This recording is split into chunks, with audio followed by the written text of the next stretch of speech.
ना उनको डाइट का पता है। रिसेंटली अभी अंडर 25 के टूर्नामेंट हुआ है, मैंने खुद देखा है क्या। लेकिन उसकी एज के अकॉर्डिंगली वो क्राइटेरिया सेट नहीं होता। एक ही क्राइटेरिया पे हम 20 साल के प्लेयर को भी देखते हैं, हम 22 साल के प्लेयर को भी देखते हैं, कोई 30 अबव है हम उसे भी देखते हैं। तो what is the actual criteria? आपके क्वेश्चंस इतने अच्छे हैं कि मेरा ख्याल है अगर कोई प्लेयर सुन रहा होगा ना, अब जो मैं जवाब दूंगा तो वो अगर कोई नहीं भी खेल रहा है इस टूर्नामेंट में या वैसे भी है, इसको बोलते हैं ये सारे के सारे ना बॉडी हेल्थ कंपोनेंट्स और स्किल कंपोनेंट्स हैं।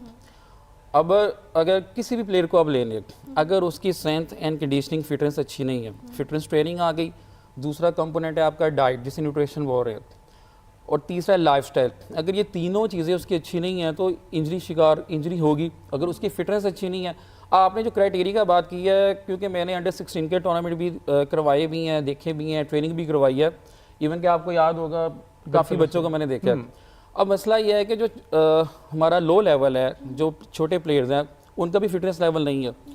अब अगर अंडर 16 का प्लेयर है उसका फिटनेस लेवल नहीं है, तो यही आपका कल 17, 18, 19 और आपकी नेशनल टीम है।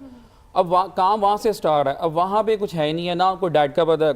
रिसेंटली अभी अंडर 25 के टूर्नामेंट हुआ है, मैंने खुद देखा है। कैन यू बिलीव कि रेस्ट टाइम है, यानी रेस्ट टाइम है, उसके बाद मैच शुरू होना है। अब वो क्या है कि बुफे खा रहे हैं, बुफे में खीर है, एक दिन मैंने कस्टर्ड देखा है, और फिर चावल हैं तो लातदाद, और बुफे हैं जैसे मुझे लगा कि ये मैच नहीं शादी हो रही है। और जिशान ये तो वही बात है सर, आपने चले ओपन कर दी है कि वो हमने डोमेस्टिक के जितने मैच क्लब के मैचेस भी होते हैं उसमें ये वाकई में बिल्कुल 100% खाना शादी का ही होता है, बुफे ही होता है। राइस, मैं वही बात कर, राइस का जो है मेरे नहीं ख्याल का स्पोर्ट्समैन के साथ कोई इसका लिंक होना चाहिए, क्योंकि ये वो चीज़ें जिसके लिए डाइटिशियंस मना कर रही होती हैं कि आपने ये चीज़ें नहीं लेनी है, आपके डाइट प्लान में ये चीज़ें आती हैं। और फूड के हवाले से मुझे नहीं लगता कि मिल कितना मिल रहा होगा किसी एक प्लेयर को अगर वो किसी कैंप की तरफ से खेल रहा है। तो ये तो बहुत ज़्यादा समझ लें कि प्रॉब्लम है। और आई थिंक इसको कहाँ पे वो देख रहे हैं, आपकी रीज़न क्या है, वजह क्या है, क्यों नहीं ठीक किया था? यही मैं आपको रियलिटी बता रहा हूँ कि मैं ये देख रहा था कि उनको पता ही नहीं है।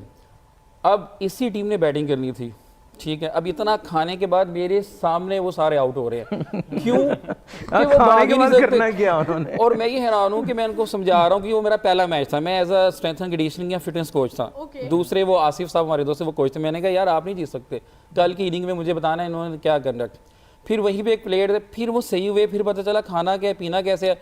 अब आप खुद सुनाएं कि हमने लॉड हो गया, ओवरलोड हो गया, खा लिया, सब कुछ खा लिया, एंजॉय कर लिया, अब कैसे खेलेंगे, भागेंगे कैसे? जहाँ पे 3 रन लेने हैं वो कैसे ले सकते हैं? आप क्राइटेरिया कह रही हैं, मेरा ख्याल है क्राइटेरिया है ही नहीं है ना फिटनेस टेस्टिंग का। अब आपका सवाल हुआ कि what is fitness testing. Player जब सेलेक्ट किया जाता है उससे पहले एक फिटनेस टेस्ट होता है उसको